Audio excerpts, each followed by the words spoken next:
Hello and welcome back to Disney Movies Ranked and Reviewed, a show where I rank and review a new Disney movie once every other week. So, how much is that doggy in the window? Arf, arf! This is 101 Dalmatians. The story opens with a dog sitting in a window. We find out his name is Pongo and he tells us about his current life.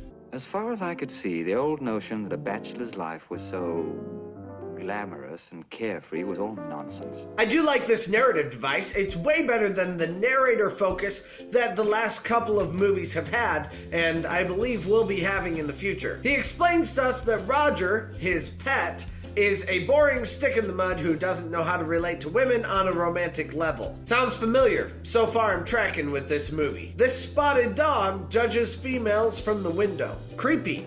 Not tracking anymore. He finds a set of females that he finds appealing. More like it. Well, she's very lovely too.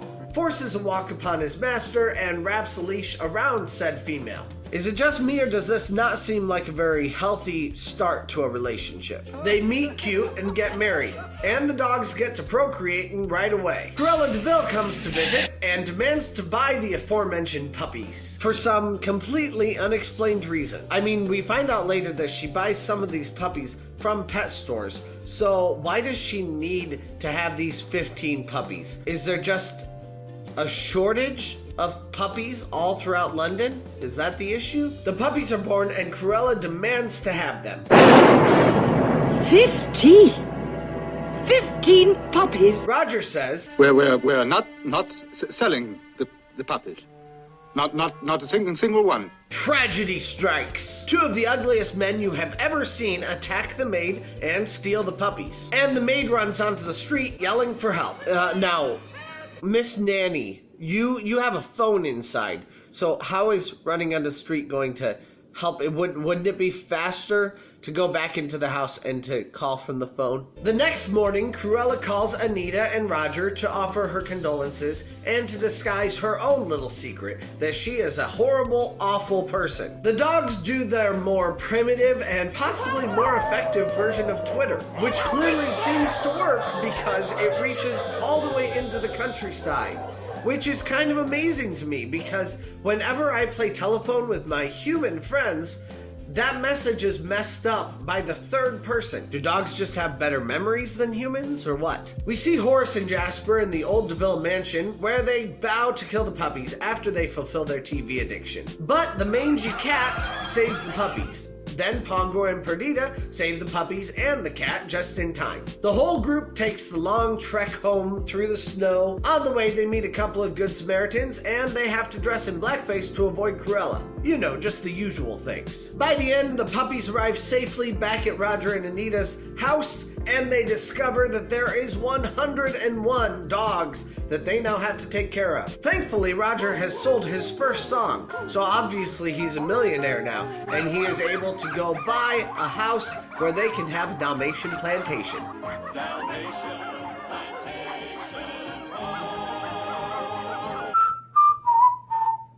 Before we move into the ranking, don't forget to like and subscribe. We still have a ton of Disney movies to get through, and it's most fun to join a group when it's in its beginning stages. So tell your friends, tell your wife, tell your dog, and have them come and join us, and we'll have some fun together. Also, you can find me on Facebook, where we are currently in the midst of completing our favorite Disney movie bracket, or you can find me at Twitter at NotYourNormalG1. This storyline is very solid, if not a little bit boring and repetitive. This movie is very interesting though, because by this point, Disney had learned how to insert tension into each step of the journey. We have to escape Jasper and Horace, then we have to cover our tracks from them, then we have to cover our tracks from Cruella. Each major step keeps the tension high. Add to this that Cruella gets crazier and crazier throughout the film, and you feel legitimate stakes in this movie. Her tactics and induced fear reach such a high point that it's actually a little bit absurd. Ranking this storyline is kind of weird because its plot plot is arguably too simple, but its ability to keep tension high in that simple plot is pretty incredible, and art is found where cliche and innovation meet. So I think I'm going to give this storyline 5th place. For all its contrivances, it still keeps you on your toes throughout the movie, even if this is approximately your 53rd viewing. This is not a musical, so the music I'm judging is pretty much directly from the score. Any of the lyrical songs are diegetic, as they are songs that were written by Roger throughout the course of the movie. Either that or else they are a jingle that was on one of the television programs in this movie also. I do like those jingles and the songs that Roger writes, but the background music is probably the better part. It's jazzy piano music, and it is contemporary and fills the space well. I don't feel like it has much more of a purpose than that, though. So I give this movie 9th place out of the 17 movies I have reviewed so far. I love this animation. Just look at it. Take just a second. It's contemporary and representational, but it's also sketchy. For me, I feel like you can feel the animators behind these paintings, and that's what I really like about them. Because it is an impressionistic type of painting, the backgrounds are often not colored in exactly perfectly within the lines. It's also very intentional, and that's really where this shines. There is a lot of imperfection here, but that imperfection is shown to be very intentionally done, and that's what makes it so amazing. I can talk for hours about these backgrounds. The foreground animation looks like it fits into these contemporary backgrounds. There are more rounded characters, there are also taller characters, but they all have similar style facial features, and they fit into this more contemporary artwork. I think this may be a direct result of Xeroxing in animation, but we'll talk about that more in technology. So I have to give this animation a very high ranking. 101 Dalmatians receives 4th place for animation. These characters are fun, but they are not deep.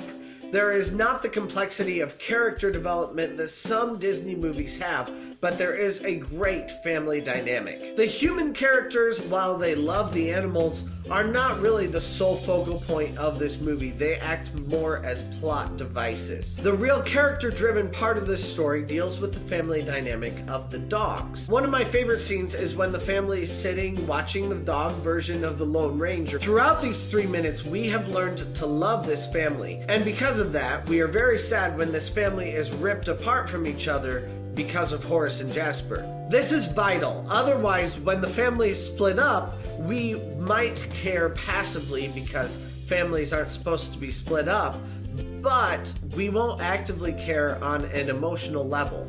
And in this case, we do care on an emotional level because we had these 3 minutes to understand and to develop the way this family is and really learn to love them together. Still, I'm not sure that these characters are incredibly well defined or have really strong story arcs. So I'm giving 101 Dalmatians 10th place out of 17 for character development. Technology is where 101 Dalmatians takes big leaps ahead. After Sleeping Beauty had lost tons of money for the studio, the Disney studio was once again in danger of having to shutter its doors. The xerography process had already been experimented on by Walt Disney Studios with Sleeping Beauty. The xerography process allowed animators to copy their black lines directly from white paper onto a cell paper, which was not quite, but kind of like those clear projector screens that we used to use in 5th grade Sunday school. Crap, I'm old. This cut out a lot of jobs from the studio because no one had to copy those black lines onto the cell paper by hand anymore, which is sad that they lost a lot of jobs, but it also saved Disney and the studio a lot of money and ultimately saved the studio from its economic collapse. Fun fact, the chase scene where Cruella is in her car and tries to kill that innocent driver, both of the cars in that scene were actually done by models. I give 101 Dalmatians 2nd place for technology. This is the second big leap in technology, and while I think it was used to create more laziness among the animators in later animations, for this animation, it seemed to stoke creativity among the animators. And I think that is a great way for new technologies to be used. It also saved the studio at the time, and where would we be if we didn't have the Walt Disney Studio today? I mean, I suppose I would have a lot more free time. Unfortunately, this kind of creativity is very hard to sustain because new technologies can make things easier, thus leading creative people into a mode of complacency. And unfortunately, I think we see that in the future here. Just look at the overabundance of CGI used in film today, where practical effects could be used in a much more convincing way. This movie does not get complacent though. Instead, it seems that this new technology inspired to do something that was very innovative. This was the most modern day setting for an animated Disney movie at the time. And that aspect of this movie was done on purpose. Every aspect of this movie was very intentional. This animation style was the easier route to go down. It was also the more economical option, but that doesn't mean that it was lazy. It bore beautiful results because it was so intentional, and it was used very, very well. Today we see films like the live-action Aladdin, discussed at length in this video. Definitely go watch it if you want to see me rant. Those movies show us the process from innovation to complacency. Aladdin is the very definition of complacent, I think. CGI has borne incredible results, but today we see how it has lulled filmmakers and us as the audience into a form of complacency.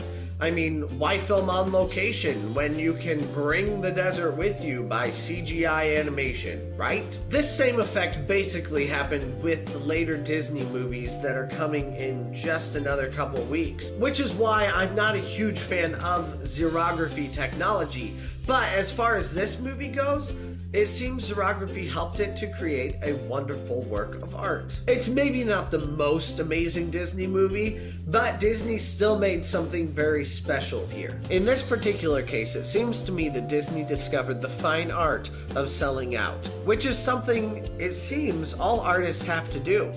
It's a matter of figuring out how you can both make money and create your passion projects. That's a hard line to toe. And I give 101 Dalmatians 5th place overall. So what do you think of 101 Dalmatians? Sound off in the comments below as usual. Like this video if you've enjoyed this review and ranking, and subscribe if you want to. I'd love for you to join this new family of Disney fans. I release new content every Tuesday, and sometimes I include a bonus video from time to time if something crazy happens, like the release of the Frozen 2 trailer, which you can watch right here.